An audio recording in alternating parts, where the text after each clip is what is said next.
तुझ में ही गुम हो जाऊं मैं तेरे नाम। अल्लाहु अकबर अल्लाहु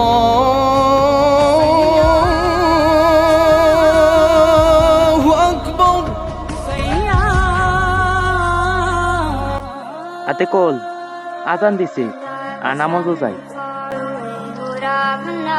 না রে বন্ধু, আমি মনে যাইতাম না, আমি একটা কাজ করতেছি, পরে যাই। তুই আমার কইতাছ যে তুই পরে একটা নামাজ পড়বি, কিন্তু তুই যে এই পরে পর্যন্ত বাচ্চা থাকবে এটার কি কোনো গ্যারান্টি আমার দিতে পারবে? আর তুই কি জানোস না, মৃত্যুর পরে আল্লাহ সবার আগে এই নামাজের হিসাবটাই নিব। অথচ আমরা কি পাপিষ্ট দেই, এই নামাজের সময় হইলে আমরা মোবাইল নিয়ে বসে থাকি।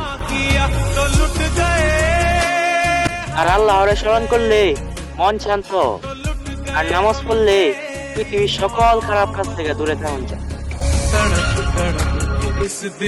বন্ধু, জীবনে অনেক খারাপ কাম করছি, দাদা দুজনে নামাজ